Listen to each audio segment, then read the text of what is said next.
Hi, and welcome to DAWLISH Warren through the transition years. We start in 1959 when Churchwood and Collett locos were in charge and the top expresses all chocolate and cream livery.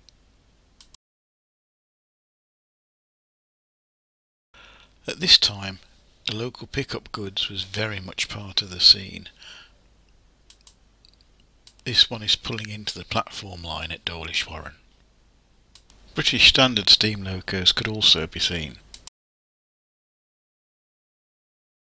The local trains in the area usually ran between Paignton and Exeter. They would normally be hauled by a large prairie, but in this case all we have is a small prairie.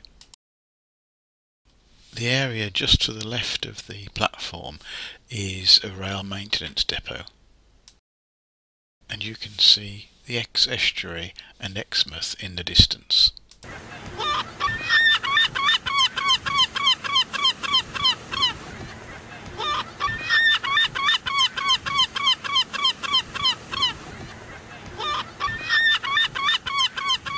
By this time most coaches were in maroon livery, but the odd crimson and cream coach still survived.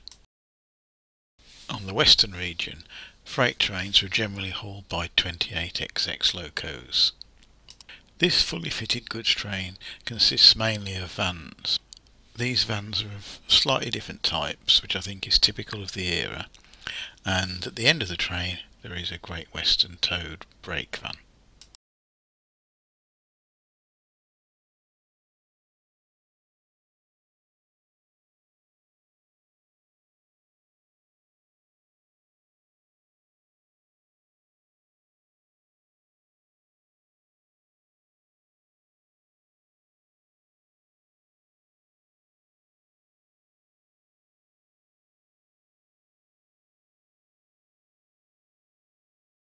Around 1960, the new warship class diesel locos took over the top express trains. I'm pretty sure that auto trains didn't run along the seawall. This is just a bit of modeller's licence on my part. In 1961 the first western locos appeared. The first maroon examples had a yellow buffer beam rather than a yellow warning panel.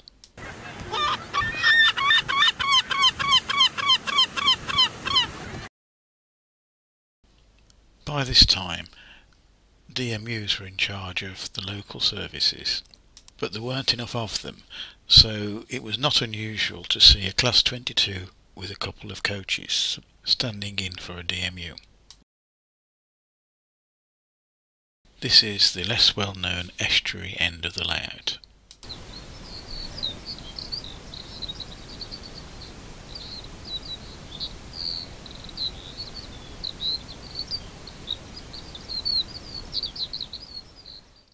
Milk and china clay were two important specialist types of freight arising from Cornwall.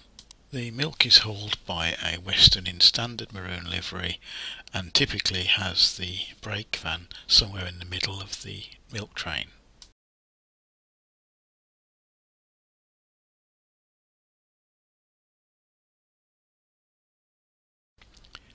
The clayliner train is headed by a green Western.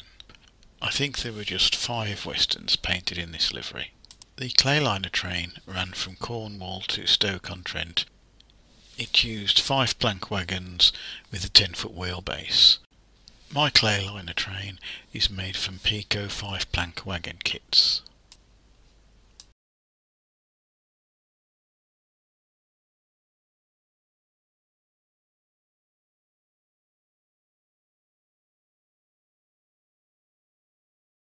By this time, most freight trains had BR standard brake vans rather than the Great Western toads.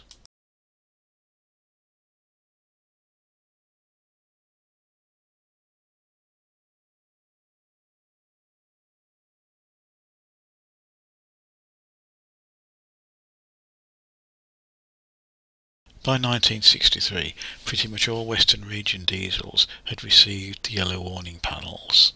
The chocolate and cream coach sets had been broken up on orders from up high, and so odd chocolate and cream coaches could be found mixed in with maroon sets.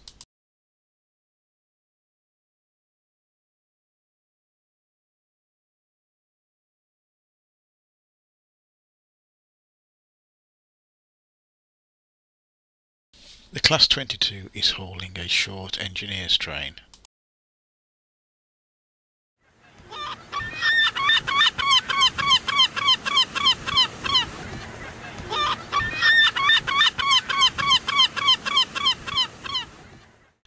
By 1967-68, the new blue era was being applied to everything.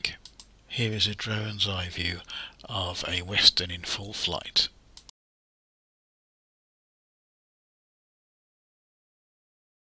A few Western region locos received blue livery with small yellow warning panels, and of course around this time most trains had a mixture of blue and grey and maroon coaches.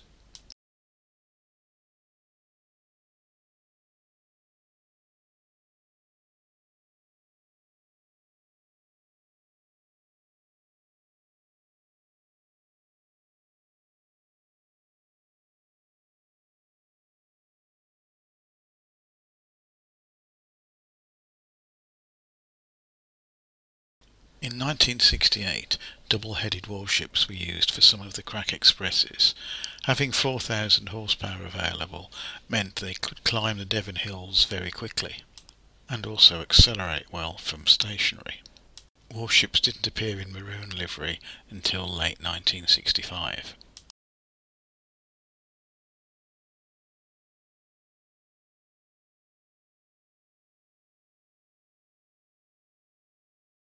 In the summers of the late 1960s, just over 20 trains per day stopped at Dawlish Warren station.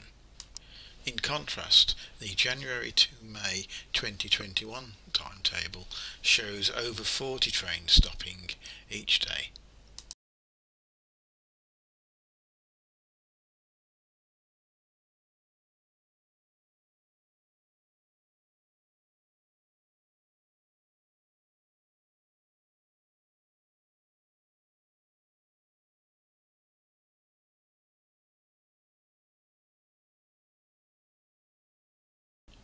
By the late 1960s, more brush type 4s, or Class 47s as we now know them, were appearing, and the corporate blue livery was being applied to more locos.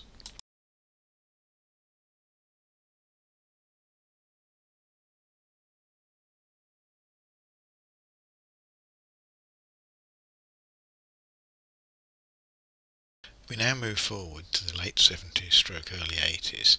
All the diesel hydraulics are gone.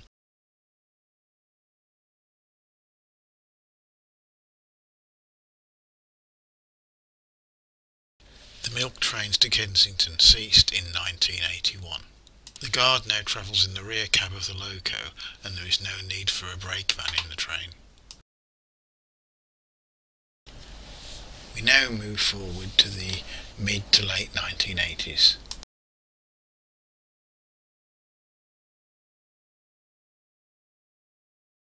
The Class 37 is William Cookworthy in Cornish Railways livery. It's very probably taking the clay hoods for scrap.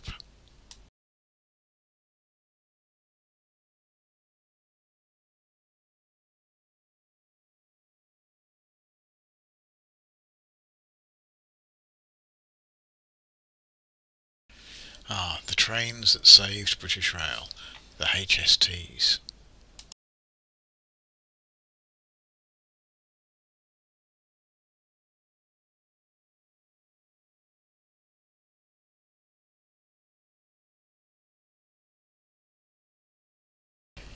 It is still possible to see the odd freight train through Dawlish Warren.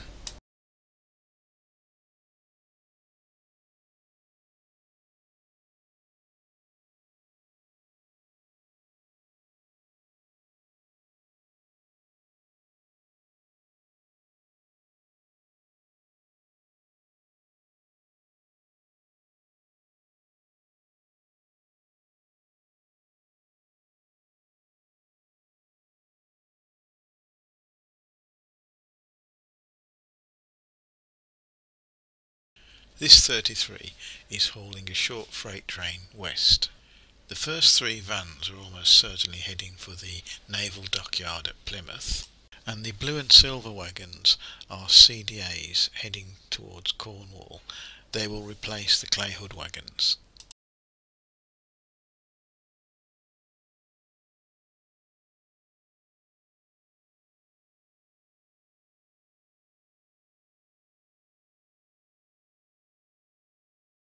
No view of Devon in the 1980s would be complete without some Class 50 action.